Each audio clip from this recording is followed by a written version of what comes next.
the Rock and Roll Unraveled Show.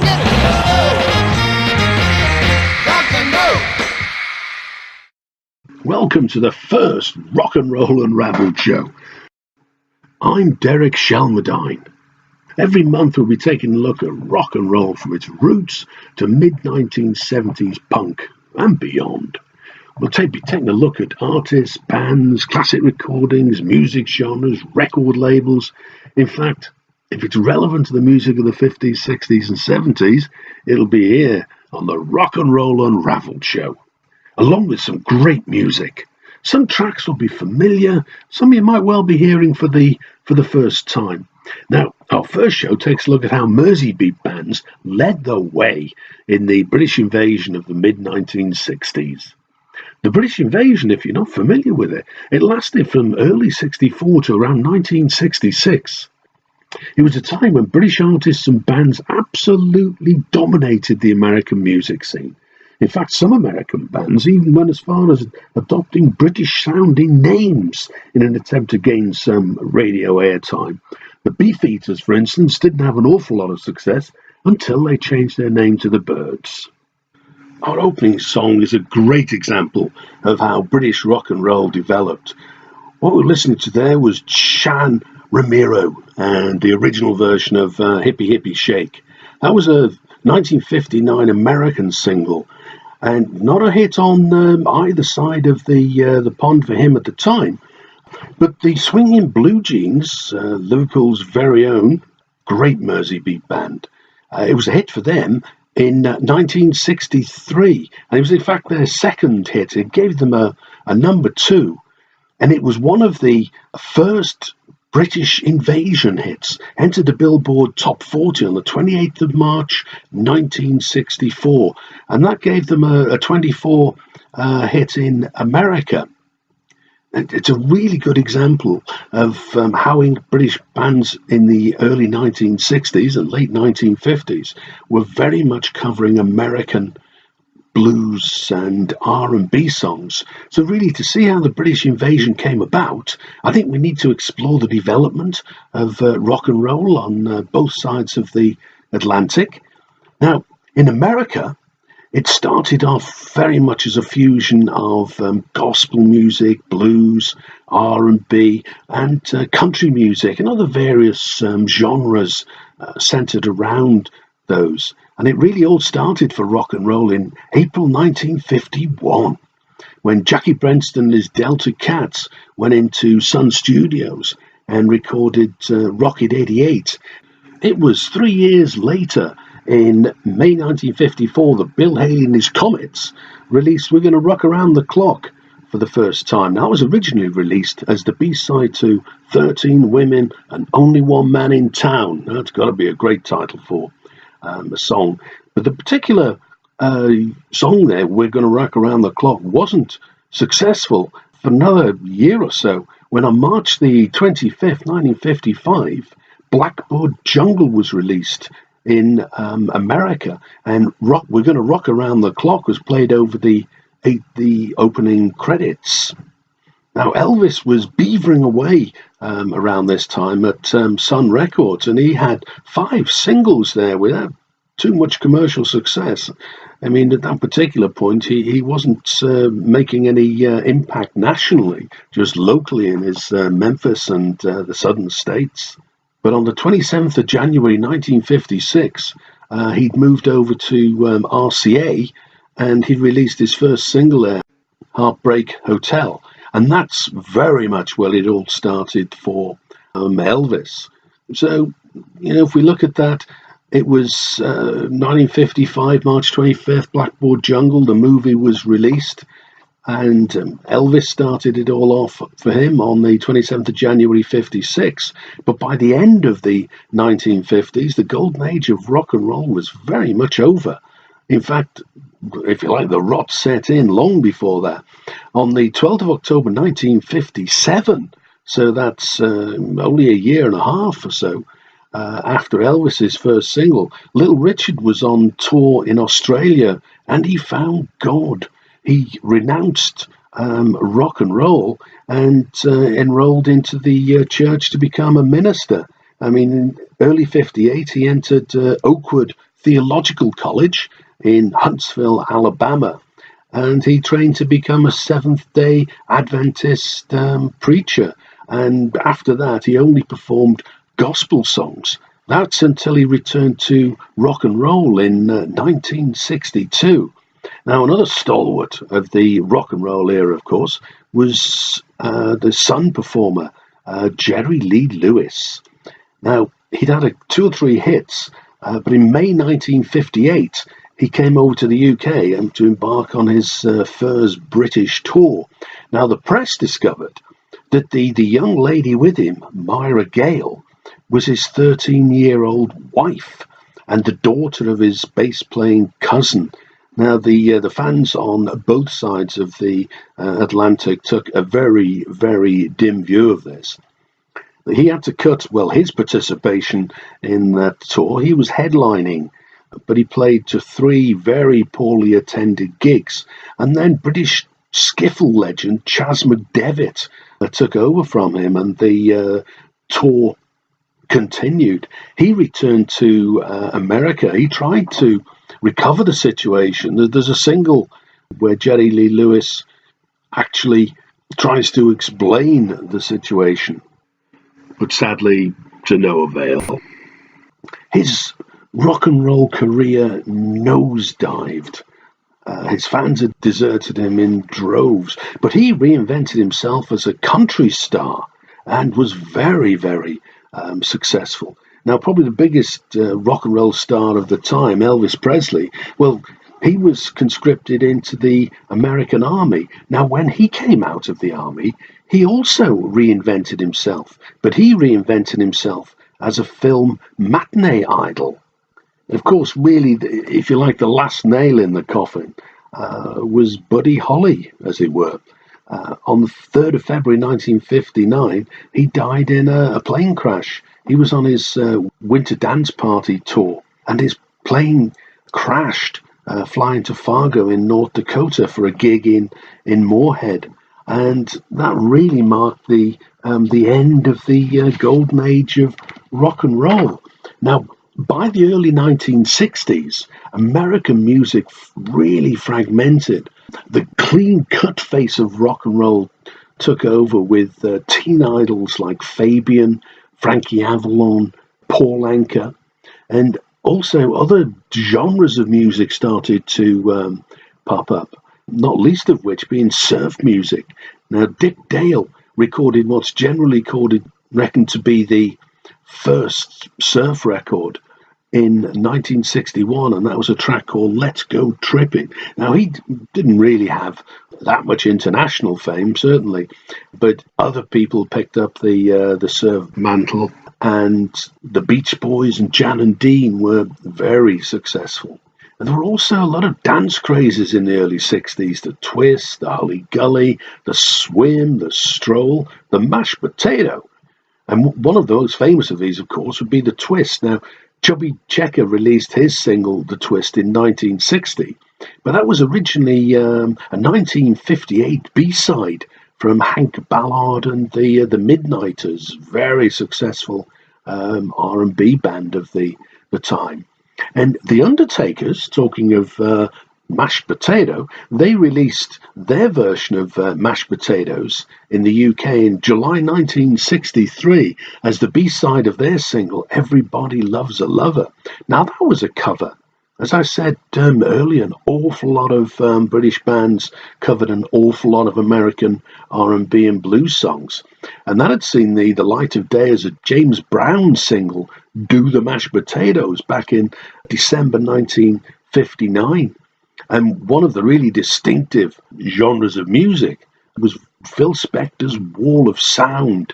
Now, he had a lot of success with bands like, girl groups, like the Crystals and the Ronettes, and Darlene Love as well, great part of his stable of singers. He had his first hit on his own Phillies label with the Crystals single, There's No Other Like My Baby, in late 1961.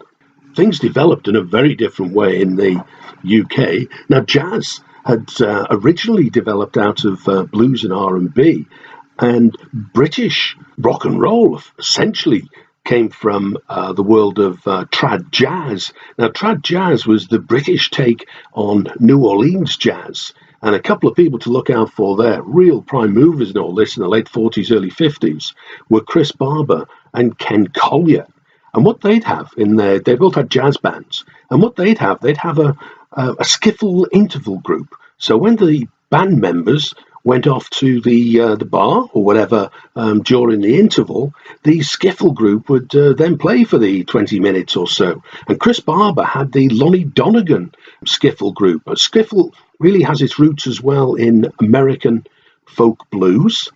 Now, on the 13th of July 1954, the Chris Barber jazz band famously recorded an album called New Orleans Joys, and it contained two classic tracks, Rock Island Line and John Henry. And on the album sleeve, that's credited to the Lonnie Donegan Skiffle Group. Both those tracks have been popularised by the folk blues legend Leadbelly. Now, the Lonnie Donegan Skiffle Group was Lonnie Donegan, fairly obviously, on vocals and guitar. Now, in the jazz band, he normally played banjo, and Chris Barber, the band leader, he was the trombonist in the band, and he played double bass. Now, if you're not familiar with double bass, that's about 6 foot tall. It looks like an absolutely enormous violin, and it's an acoustic instrument, and the antics of some of these rock and roll double bass players in the 50s are awesome to watch. Now, the rhythm section was essentially a washboard, and that was a rectangular corrugated metal device that was used for washing clothes, and it was played with sewing thimbles on the fingertips. That was the rhythm section, sometimes accompanied by a tea-chest bass, which is a tea-chest and a single broom handle with a single string. Interesting instrument. But Lonnie Donegan didn't have one of them. He had a double bass. And Belle Bryden was the washboard player. She was one of the stalwarts of the skiffle era. Now, that was recorded in the July of 1954. It wasn't released as a single until the end of 1966. The two sides, Rock Island Line and John Henry, were released, and it entered the charts on the 6th of January 1956. It actually made number 8. Now, that is a serious landmark in British rock and roll history. That was really very much when skiffle came of age, and then lots of other skiffle groups had hit records, people like Chas McDevitt, the Vipers.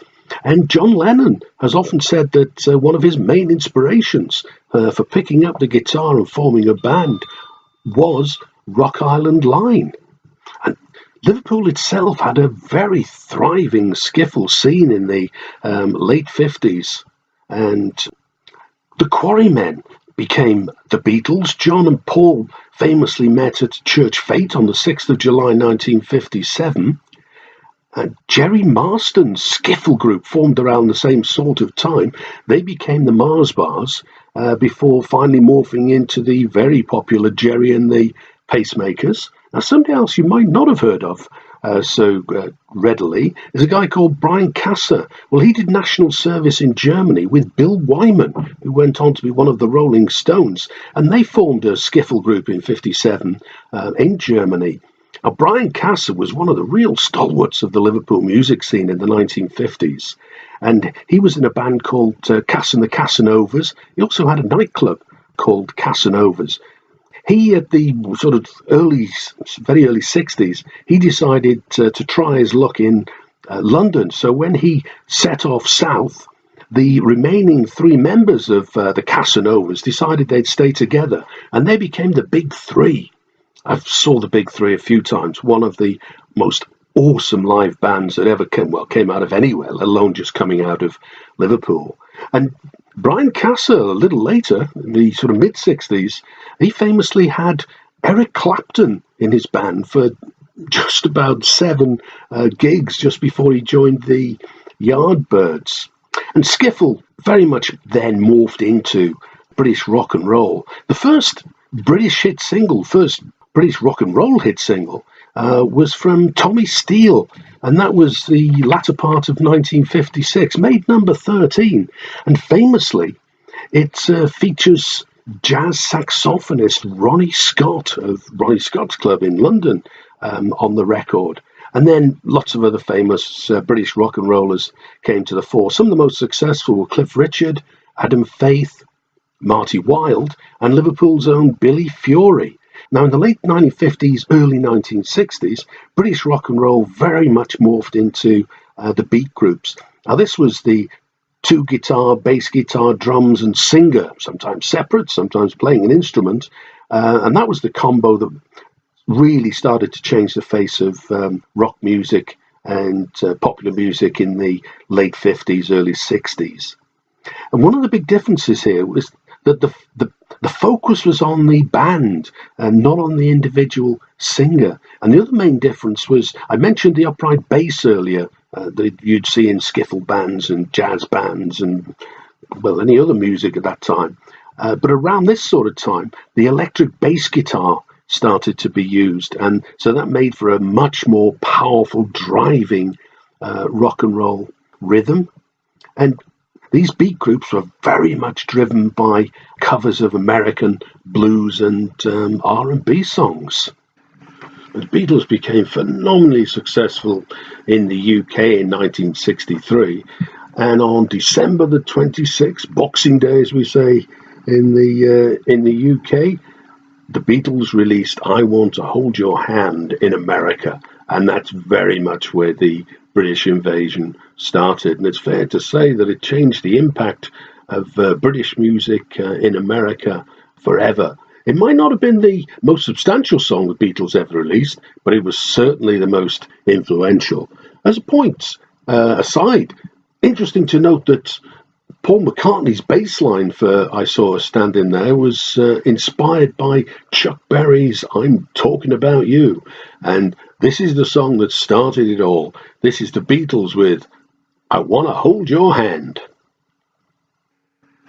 And it was the Merseybeat groups who were in the vanguard of the British invasion. They were responsible for much of the early success of the British bands after the Beatles broke the mold on their first appearance on the Ed Sullivan Show. Now, it's interesting that the Beatles' first North American single was actually in Canada. That was released on the 4th of February 1963. And it was the same as the UK debut single, "Love Me Do." What Capitol did in Canada was that they mirrored the British releases and actually added some additional singles as well, which is what happened when it was released in America. But none of these were hits in the USA. When Capitol Records in America decided to run with the Beatles, they released a very different set of singles and albums on both sides of the Atlantic. From an album point of view, it wasn't until Sgt. Pepper in 1967 that the releases in America and the UK were identical. I mean, some of the albums like Revolver and Rubber Soul in America had different track listings. And what happened in America is really quite interesting. George Martin, the Beatles producer, he approached EMI's sister company, Parlophone Records. They released on the UK, was part of the EMI group. And their sister company in America was Capitol Records. And they really weren't interested. They didn't think that the Beatles were going to have any impact at all in America. And the small independent record label VJ, that started out in Gary, Indiana, back in 1953, they decided to pick up the Beatles along with Frank Ifield. And they released on the 25th of February 63 their first single, which was "Please Please Me," coupled with "Ask Me Why." And that was their first single release in America. Now, this was followed by a handful of singles on independents, VJ, Swan, and Tolly, but they all sank without trace. And it's interesting to note that throughout 1963, other Merseybeat bands were releasing singles as well. They weren't the only people to suffer the same lack of success. Gerry and the Pacemakers and the Searchers released a bunch of singles. Ed Sullivan had a hugely influential TV show in America, And as luck would have it for the Beatles, on the 31st of October, he was flying through and landed at Heathrow Airport, and he experienced first-hand Beatlemania. And he thought, "Ooh, I need to have these lads on the show." Now, by the end of 1963, the momentum was really building for the Beatles in America. And on the, as I mentioned, 26th of December, they released I Want to Hold Your Hand. On January the 3rd, 1964, the Beatles appeared on US TV for the first time. So before they were on Ed Sullivan, they were actually on the Jack Parr Show.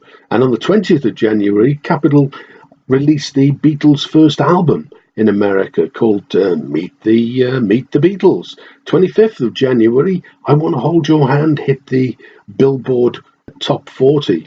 And on the 8th of February, the day before the Ed Sullivan Show, if you look at the other major chart in America, it was Cashbox.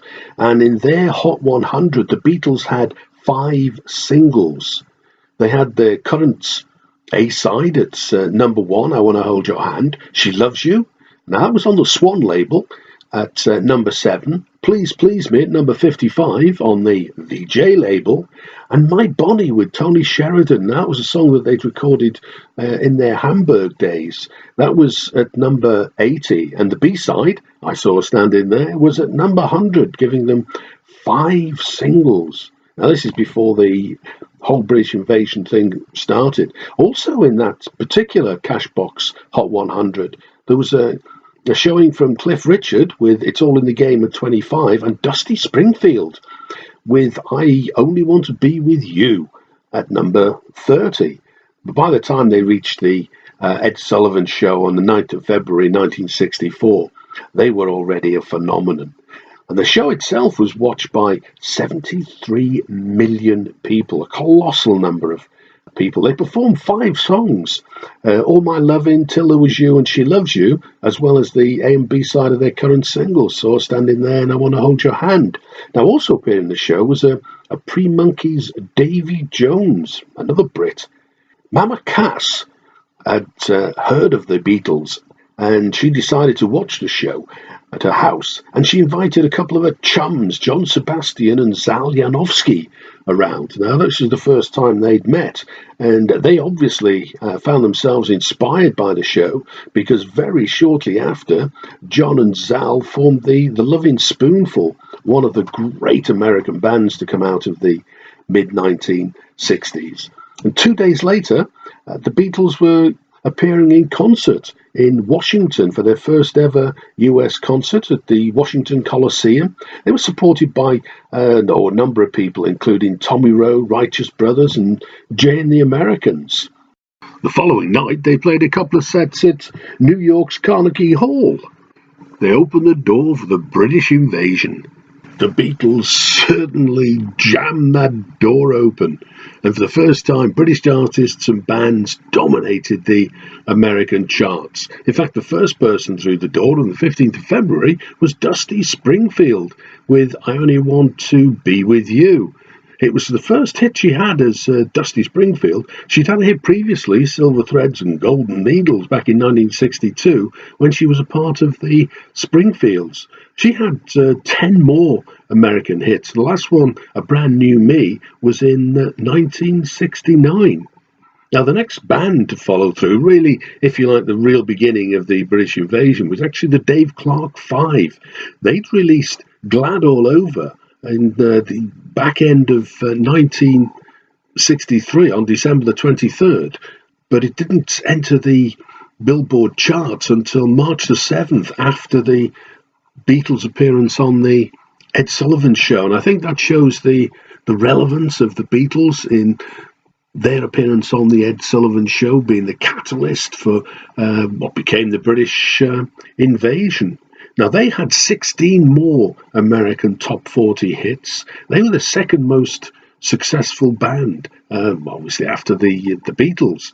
And their last one was You Must Have Been a Beautiful Baby in 1967, the Summer of Love. That was when their British invasion came to an end. But the following day, March the 8th, they appeared on the Ed Sullivan Show themselves. They were very popular in America.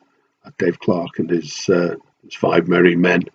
Now, the first Merseybeat band, the Searchers, they hit the Billboard Top 40 on March the 21st with their first American hit. And that was Needles and Pins, written by Sonny Bono of Sonny and Cher fame, and Jack Nietzsche, who was a very big part of, major arranger for Phil Spector's Wall of Sound. The song itself was a cover. It was originally recorded by and released by Jackie DeShannon in 1963, and it was actually sampled by Megadeth. So there's something to put in the scrapbook of Searchers material. They had 6 more American hits, and their hits dried up in 1965 with a song called Bumblebee. But the Swinging Blue Jeans followed a couple of weeks later with Hippie Hippie Shake, and that was actually their only American hit, and that got to number 24. That as well was a cover. A lot of these songs at the time were covers of American R&B songs, blues songs, and that was an original and written by a guy called Chan Romero from 1959. But famously, on the 4th of April 1964, the Beatles dominated the US charts with 12 songs on the Hot 100. That's in both the Billboard and the Cashbox Top 100 charts, issued on the 4th of April. The top 5, Can't Buy Me Love, Twist and Shout, She Loves You, I Want to Hold Your Hand, still there, and Please Please Me. And those top 5 songs were actually on 4 different record labels. They were on Capitol, Tolly, Swan, and VJ. An amazing feat. But also in the charts, they had, in both charts, From Me to You, Do You Want to Know a Secret, All My Loving, You Can't Do That, Roll Over Beethoven, great Chuck Berry song, and Thank You Girl. And the only difference between the two charts is the other song on Billboard was I Saw Her Standing There, and on Cashbox was Love Me Do. Now, the Beatles' domination of the charts continued.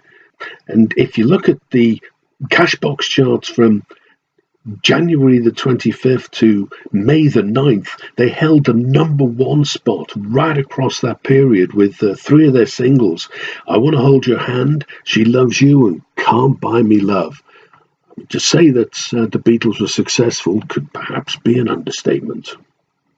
Billy J. Kramer and the Dakotas were the next band to break into the American charts at the beginning of May with Little Children and Bad to Me. Billy J. Kramer's interesting. The band itself, the Dakotas, came from Manchester, and Billy J. Kramer came from Liverpool. Their B-side, Bad to Me, was written by Lennon and McCartney and produced by George Martin. Now, they had a couple more US hits, both in 1964. I'll Keep You Satisfied made number 30, and From a Window made number 23, and they were both Lennon and McCartney songs. And that Lennon and McCartney theme carries on and is quite significant in other people's hits.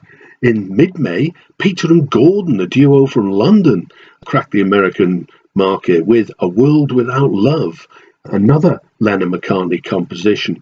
That was actually the first act after the Beatles to take the number 1 spot. It was only there for a week, but a week's a week, as they say. It was actually their only US number 1. But their last hit was in 1967 with Sunday for Tea, a very British-sounding single. That got them to number 31.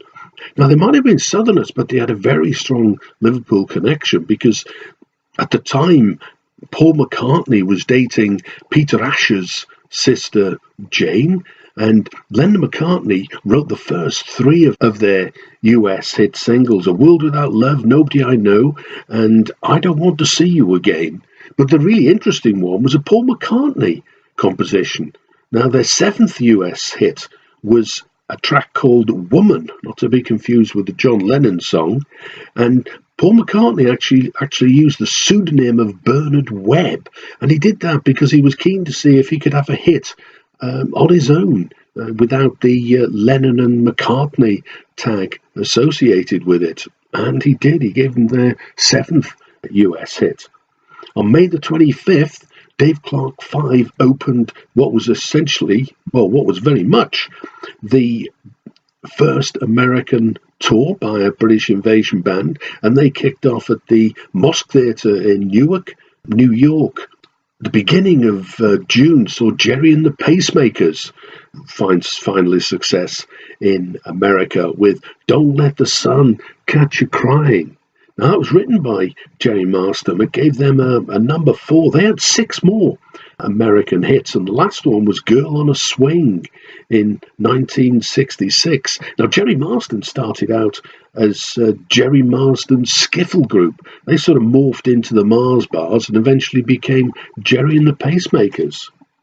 Now, Cilla had just the one hit in America. She managed to crack the charts towards the end of July, and her hit single there, got to number 26, was You're My World. And that was shortly before the Beatles opened their first American tour. And that was the August the 19th to September the 20th, supported by the Bill Black combo, the Righteous Brothers, Jackie DeShannon. That would have been a great tour to have seen. But I thought we'd listen to another song from British Invasion. This one's from The Searchers. This is Don't Throw Your Love Away. It was their 5th British hit, and it gave them a number 1. It was there for a couple of weeks, and it was their 2nd American hit, and it gave them a number 16 in America. And this is The Searchers with the fabulous Don't Throw Your Love Away. Merseybeat bands certainly led the charge, but there were a host of other bands following hot foot. And in 1964, the Stones hit the American charts with their own composition, Tell Me. That reached number 24. It's actually available on their first album in the UK. They didn't have their first number 1 until Satisfaction in 1965. The Animals also had a lot of success. They had 7 American hits. The first one being House of the Rising Sun, and that was a number 1 in America for 3 weeks. Now, the Animals split in 66, and Eric Burdon carried on, and he used the Animals brand, and he released a number of songs under the title of Eric Burdon and the Animals, or Eric Burdon and the New Animals, and he had 6 American hits. The last one in 1968, the fabulous Sky Pilot. Manfred Mann, they also had a number 1 with Do-Wah Diddy Diddy, and the Kinks with the fabulous You Really Got Me. That gave them a number 7 hit. But it's interesting that the first generation of British rock and rollers, they weren't so successful. They didn't manage to capitalise on the British invasion. If you look at Cliff Richard, he did have a hit, but interestingly enough, it entered the Billboard charts on the 18th of January 1964, which was just before the famous Beatles appearance on the Ed Sullivan Show. Now, he had a hit with It's All in the Game, which was a cover of Tommy Edwards' 1951 original. And he also had a hit back in 1959 with Living Doll. That got to number 30 for him. In the UK, it was Cliff's first number 1 single, also in 1959, and interestingly enough, it's credited to just Cliff Richard in America, whereas the British release, it's taken from the soundtrack EP from the movie Serious Charge, that was credited to Cliff Richard and the Drifters, which is what they called themselves shortly before becoming the Shadows. Now, Cliff's next hit wasn't until 1976 with Devil Woman. So despite being in just ahead of the game on the British invasion, surprisingly, he never managed to pick up on the momentum that created. Now, Adam Faith, there was a lot of British success in the 1950s, but as Adam Faith and the Roulettes, he did have a British invasion hit in February 1965 with It's All Right. I mean, it was his only US hit, and it did get him to number 31. But other British rock and rollers didn't fare so well. Billy Fury was still recording and having British hits across this period, 64 to 66, but he didn't manage any success in America. Now, Tommy Steele, Marty Wilde, and Johnny Kidd and the Pirates, the hits for them had dried up in the UK by the time of the British invasion, so it's not surprising that they didn't have any American hits through this period. It's interesting to see, really, that the British rock and rollers of the 50s had really effectively given way to the beat groups of the early 60s. But two groups that I'd be quite surprised didn't have hits at this time were The Who had their first UK hit in the February of 65. Now, they didn't get their American breakthrough until the Monterey Pop Festival in 1967, the same festival that famously Jimi Hendrix played at. And also the Small Faces. They were having hits in the UK in 65, but they didn't score their first, and well, only American hit until 1968 with Itchycoo Park. And there were some Liverpool bands who you'd have really thought would have been successful in the British invasion, but for whatever reason they failed to score in the US. I mean, the Foremost particularly. I mean, they started out in the 50s as the 4Js. They recorded Lennon-McCartney compositions, but sadly they didn't crack the American market. Neither did the Merseybeats. And with a name like the Merseybeats, that you'd have thought they'd have been a surefire guarantee for a success, but sadly not. Two bands, two of my favourite bands of the time. I saw them a number of times. I'm lucky enough to be from that part of the world. And they were awesome live. Managed to graze the UK charts, but weren't all that successful chart-wise. That was the Big Three and the Undertakers. I mean, if ever you get a chance, the Undertakers are still on the road. If you get a chance to see them, oh, take that chance. Now, interesting to note that Brian Epstein managed four of the Merseybeat bands who did manage to crack the American chart. Well, three bands and one artist. The Beatles, Gerry and the Pacemakers, and Cilla Black were the first three people that Brian Epstein signed up when he decided to get into rock and roll management. And Billy J. Kramer with the Dakotas. He's the reason that Billy J. Kramer is with the Dakotas. Now, the British invasion ended around 1966. It was at its strongest in 64, early 1965. And if we look at the sort of run out from the period, I mean, the British bands who remained successful after the invasion were very much the songwriting bands. If you look at the bands who transitioned from beat music into rock music, that was very much people who wrote their own material. The Beatles, the Stones, the Who, the Kinks. I mean, it was late 65, early 66 that rock music was born. I mean, new bands were coming to the fore on both sides of the Atlantic then. In America, you had people like the Velvet Underground on the East Coast and the Doors on the West Coast. In the UK, Cream and Jimi Hendrix. I say, oh, Jimi Hendrix is American. Well, Jimi Hendrix beavered away for several years in America to absolutely no success, solo success whatsoever, but came to the UK and became an international rock and roll superstar, to say the least. One of the people you truly can use the word iconic about. But that's another story. Well, we're at the end now. This has been the story of the British invasion. I hope you've enjoyed listening to it as much as I have in putting the show together. You can find the blog of this show with all the detail and more, actually, along with details of my book, Rock and Roll Unravelled, show's named after it, where much of the info for these shows comes from. That's all on my website at rockandrollunravelled.com. And if you're into social media and on Twitter, you'll find me at RNR Unravelled, and Facebook is at Rock and Roll Unravelled.